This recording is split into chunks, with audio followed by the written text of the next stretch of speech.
Hi everybody, thanks for joining me this week. Hope all is well and that you're getting outside enjoying some really crisp, cold weather and air, but having fun, maybe tobogganing or skating or just playing in your backyard or something along those lines.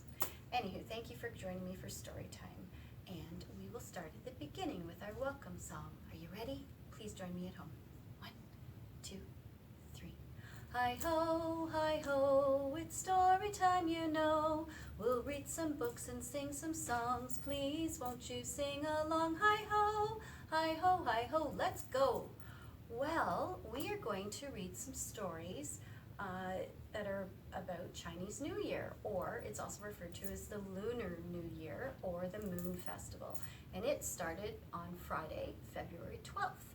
And it lasts for 16 days, so it's a big celebration. So we're going to learn a little bit about the Chinese New Year festival celebrations. All right. And the first book is called Chinese New Year. Open the doors and windows. It's Chinese New Year. China is a large country in Asia. It is on the other side of the world from North America, where we are. China has its own special New Year's holiday. And we here celebrate our New Year on December 31st. And then January 1st is the first day of our New Year. Chinese New Year lasts 2 weeks. It happens in January or February.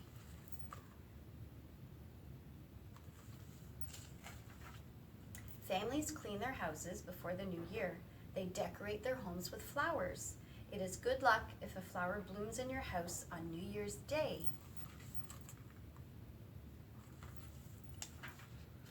The holiday starts on New Year's Eve. Families come together for a big dinner. Some families set extra places at the dinner table. These places are for missing family members.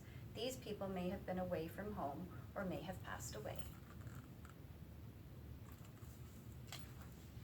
At midnight on New Year's Eve, people open their doors and windows. This lets out the old year and welcomes in the new year. People also set off firecrackers. The firecrackers make a loud bang. On New Year's Day, there are festivals in every Chinese community.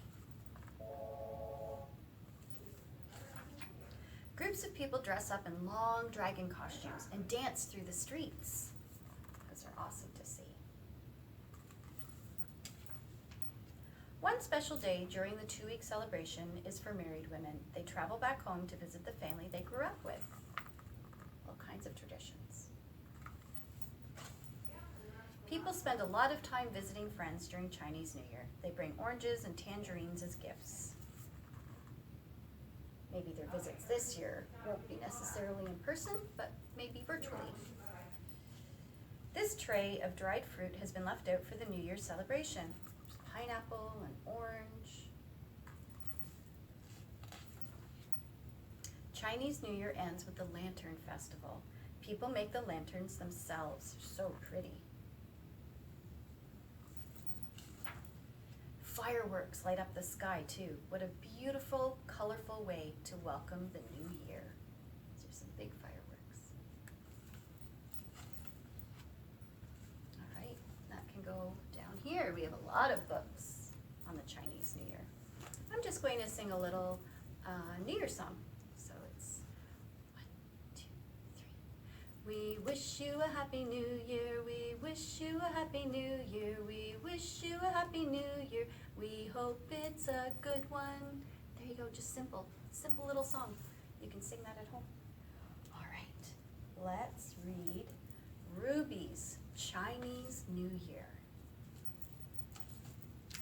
And this year, I happen to know the Chinese New Year is the year of the ox. So I think this one is going to tell us a little bit about the animals that are associated with each Chinese New Year. Every year, Ruby's grandmother came to visit for Chinese New Year. Together, they celebrated eating special foods and making drawings for good luck. But this year, grandmother was unable to travel. She would miss spending the holiday with Ruby. And so Ruby made a decision. If grandmother could not come to Ruby, Ruby would go to grandmother. Ruby drew the most beautiful picture of her family seated around a table full of noodles and dumplings, fish, vegetables, and holiday sweets, a gift for grandmother. She folded the red paper, tucked it into a red envelope, and slipped it into her pocket. Then she set off.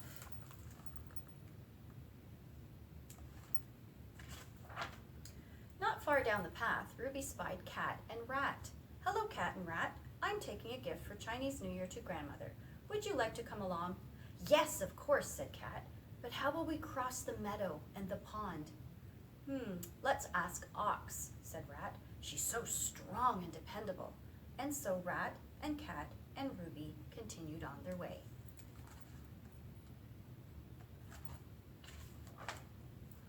Ox was walking along the path to the farmer's home. On her back, she carried packages of rice cakes and candies, sweet treats for the new year. "Hello, Ox," called Cat and Rat. "We are taking a gift for Chinese New Year to grandmother. Would you like to come along?"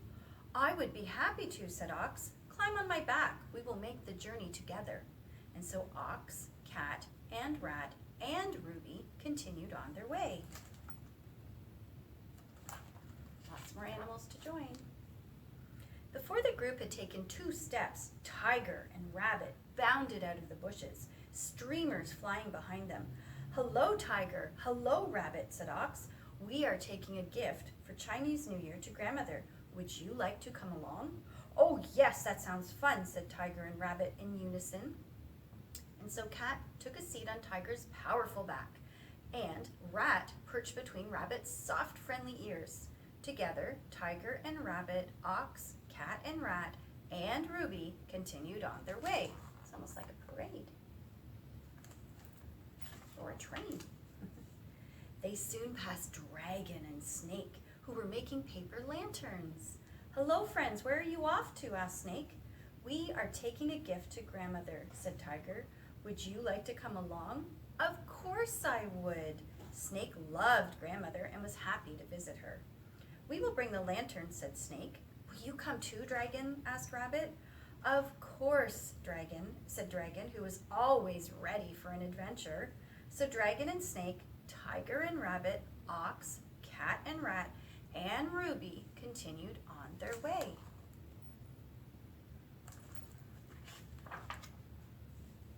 As they walked along, Ruby saw Horse and Goat grazing in the meadow. "Hello," said Dragon and Snake. "We are taking a gift to grandmother. Would you like to come along?" "Yes," said Horse and Goat together. First they gathered flowers from the meadow. Then Horse and Goat, Dragon and Snake, Tiger and Rabbit, Ox, Cat and Rat, and Ruby continued on their way. They're on quite the adventure. After a short while, Horse and Goat, Dragon and Snake, Tiger and Rabbit, Ox, Cat and Rat, and Ruby reached the pond, where Monkey and Rooster were catching fish for the holiday feast. And through the shrubs, just on the other side, Ruby could see grandmother's house. With a leap and a bound, Ruby dove into the pond. She would swim to grandmother's. She was so close. Uh-oh, the pretty red envelope that has her picture in it fell out of her pocket.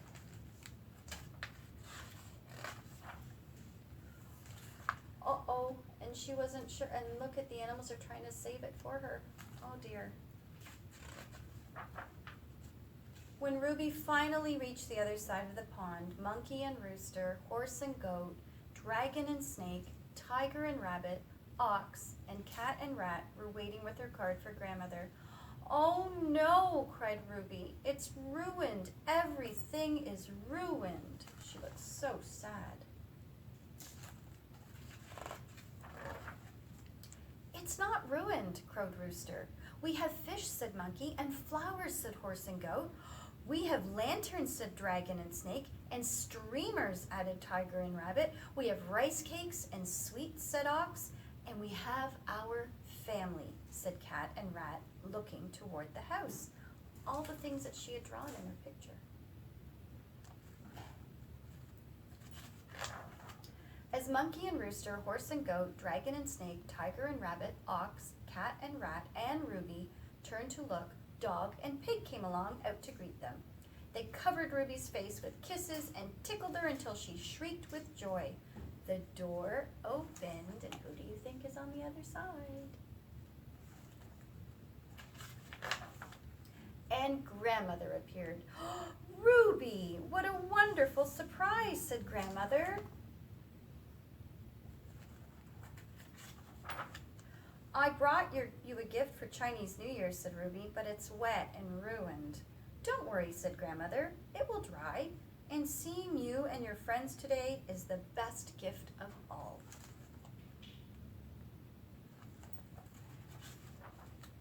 Together, dog and pig, monkey and rooster, horse and goat, dragon and snake, tiger and rabbit, ox, rat, Ruby, and Grandmother laid out their table. Everyone was ready to celebrate Chinese New Year, except for Cat, who had fallen fast asleep. Hopefully they leave her something.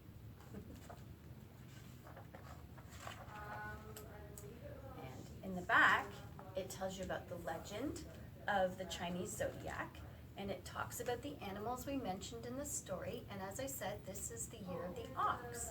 And it says, the year of the ox, hardworking, steady, trustworthy, loves to eat, especially snacks. And it lists the years that are represented by the animals. There we go. That was a fun story to read. All right. Gonna sing another quick little song.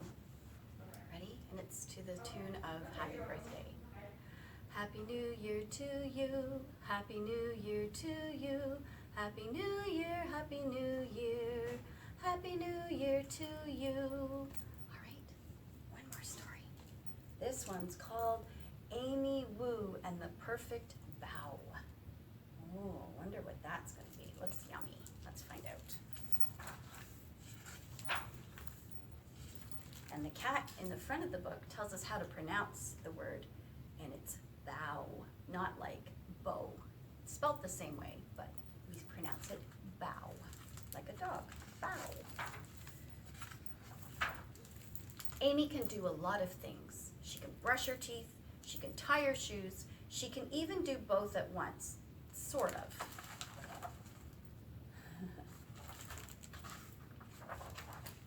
But there's one thing Amy cannot do. She cannot make the perfect bow. Sometimes they come out too small. Sometimes they come out too big.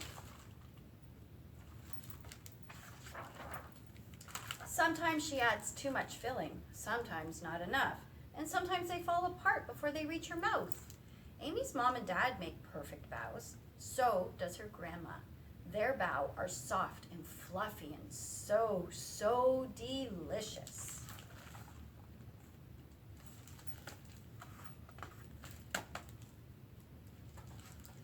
Amy could eat them all day. Sometimes she does. Today, Amy is going to do it. She's going to make the world's most perfect bow. Bow making is an all-day event. Amy's dad starts in the morning mixing together the ingredients for the dough. Sounds like a fun thing to do. And yummy to eat. Then it's time to knead. He pushes the dough. He punches the dough. Amy gives it a try too. They leave the dough to rise. Amy keeps an eye on it just in case. It grows bigger and bigger and even bigger.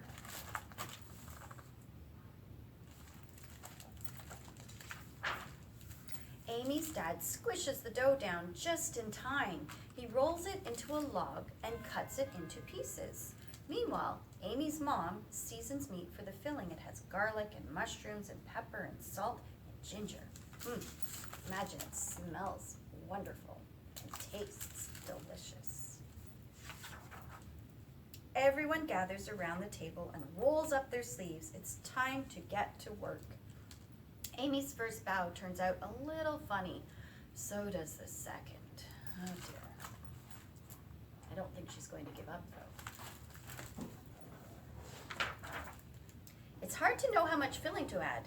Too little, and the bough is sad and empty. Too much, and oops, it's hard to pinch the bough shut just right. Pinch, pinch, pinch.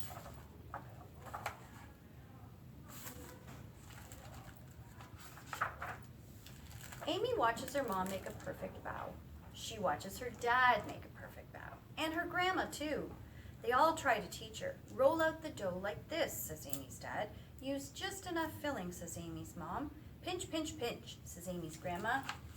She's getting kind of frustrated, I think.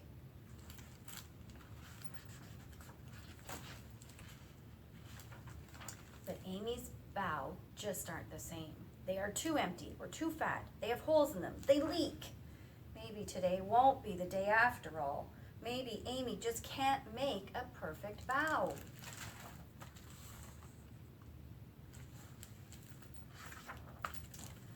Then Amy has an idea. The pieces of dough were cut for grown-up hands. But Amy's hands are very small. She whispers her idea into her grandma's ear. Amy's grandma cuts each piece of dough into 2 smaller pieces, Amy-sized pieces. Now they fit perfectly in Amy's palms. I think she's come up with a solution. She thought it out. Carefully, Amy rolls the dough so it's thicker on the inside and thinner at the edges. She adds just the right amount of filling. She pinches it shut. And there it is, Amy's perfect bow. She did it. She did it. She persevered. She stuck with it. She makes another and another and even more after that. She's a bow making master. Soon all the dough and filling are gone. Everyone is tired, but they're not done yet. Amy's grandma boils a big pot of water. It's time to steam the bow. Ooh, this is making me hungry. Amy keeps an eye on the steamer just in case. All her perfect bow, and all the imperfect ones too, are snug inside. The bow are done. Amy's mom lifts the lid off the steamer. Whoosh! Out comes a puff of steam. Amy can't see anything at all.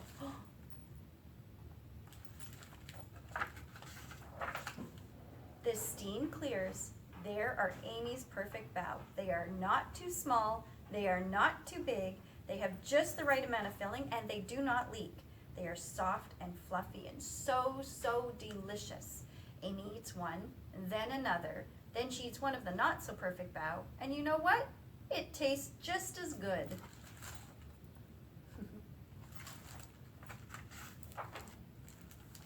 And she has them even when she goes to school. There we go. And it actually gives the recipe in the back of the book. We could make our very own. Maybe some of you will actually make some. If you do, I hope they're delicious. I imagine they will be. There we go. Well, let's sing The More We Get Together once, and then it will be time to say our goodbye song. All right?